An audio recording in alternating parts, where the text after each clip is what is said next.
next is Layla. Let her know.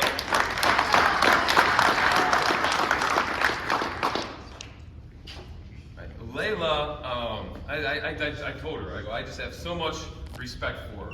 In an age where, people don't like to try new things, later on, or they know it's going to be tough, playing basketball at this level in 8th grade. She's had some experience before, but coming into this, it's going to be tough, and she knew it, and she never blinked, and she worked every day. And, she's a great athlete. She runs cross country. You do track in the spring? So she's a great athlete, and I can tell some stuff. She picked up, and she grew real fast. She got more and more confident each game. She got really good at finishing on the rim. I remember when we were doing our press raking drills. She'd be really good at getting on that opposite block. We threw it to her, and she was putting them in every time. And she's another one. Great teammate, very, very nice to everybody. She was a great addition to the team, and I was just very proud to have her be a part of it, and very proud of her, and very excited for her future. So, Layla, it was just such a great pleasure having you. All right, and for Mallory.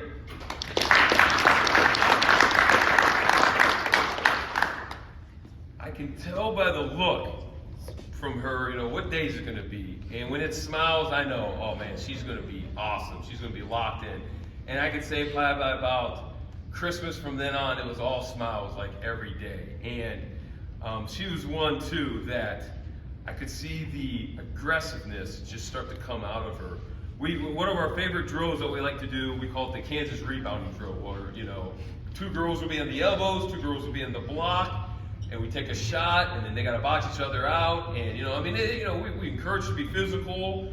And I just remember one day in practice, all of a sudden, I just saw the light bulb go off, and she just attacked the ball. And if you do it right the first time, you get to stay. And I think she went like 4 straight times. Each time she went up, she wasn't a one and done. She was up there 3 or 4 times. It was just like this aggressiveness came out of her, and it was just so awesome to see. And then I saw that translate to the games, and she was just so big for us, especially down the stretch.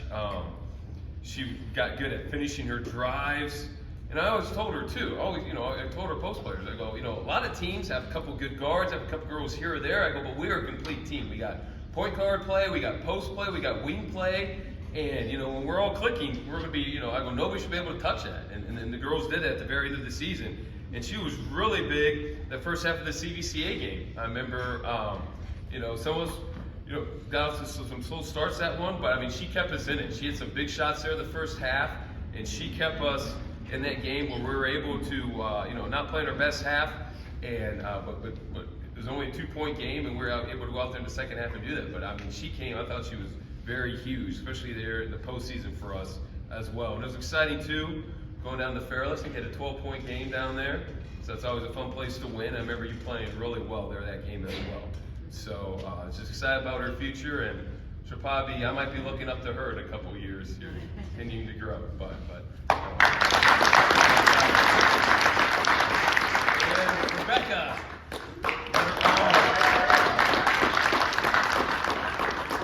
Rebecca ran the point for us. It can be a difficult position because you're the one that has the ball in your hands the most, and you're the one that's going to be put in the position, to get the pressure put on you. And point guards are usually the ones too that, people are going to be playing you hard, and, there's mistakes made, a lot of times look at the point guard first. So I think she took a lot of the, what's it called, kindly, she took a lot of the instruction from me during the game. I remember, getting after her sometimes and being like, afterwards, sorry, Rebecca, I think I might have got a little carried away there. But no, very proud. I could tell too when, a couple games she got in foul trouble when she wasn't in there. It's okay, things are not running as smooth because we don't have our point guard up there running the show for us. But I was very just very happy with how she continued to progress through the season. Some of those fast breaks by the end of the year, she was starting to pull away from people. She was really starting to accelerate nicely with the ball in her hands. And, she saved the best for last. She's definitely passed a lot to her teammates. Then I told her, hey, you can shoot, you can score, you're allowed to drive. Sometimes just put your head down and go in there and make something happen. And she had her top scoring game, the last game, our championship game. That was her top game she had all year. So I told her, hey, that's a nice time to do that. And I could tell too, we had a moment in the gym where we shot on the guns, and I looked over and the arc and the jump shot just looked beautiful. And I'd always tell her she could shoot. She's always like, oh, I can't shoot. But that day, it was so good. She even had to admit to herself she could shoot, didn't you? And so I was just excited to see that confidence grow in her. And you know, one thing that makes me proud, I got them all standing up here. So first, let's cheer for her back up.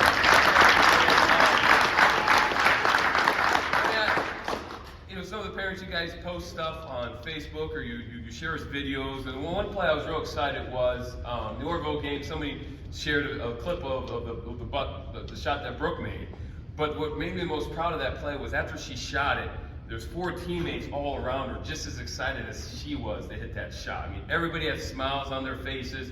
They didn't care where the point came from, where the bucket came from. They're just happy that we were, you know, had a good possession, we scored points, and that, you know, we're continuing to improve. And the passing the ball, and I mean, you guys saw lots of different looks. I mean, we saw, besides man, we saw 1-3-1 defenses. We saw a 3-2. We saw a 1-2-2. We saw a 2-3.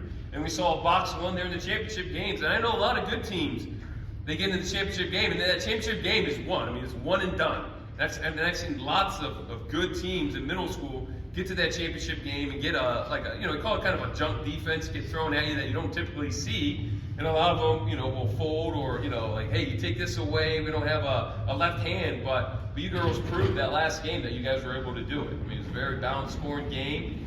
And, you know, and Allie knew eventually it was going to come. She knew she was going to be facing the double team. And you handled that well as well. I mean, and it was very exciting to be able to, the team comes in thinking that they can dictate how the game's going to be played, and our girls looked at them and said, no, we come through these lines, we're always the hardest playing team, and we're going to be the dictators, pushing you around, telling you how we're going to play our style of basketball. So very proud of these guys. Excited to hand you guys over to Coach Lauer. I told him I have them nice in college form, right? Because I would let them hear it sometimes. I don't know if you guys could tell in games, but I would yell in practice at them. So, very proud of him, and you guys are ready to hear it. All right, he's going to challenge you, and he's way smarter than I am. So you guys are going to learn like a lot of good stuff. That was the thing.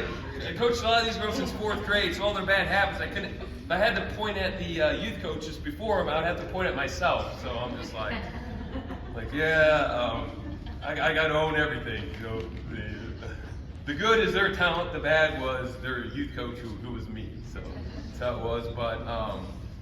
But before we conclude the banquet, Coach Lauer wants to come up and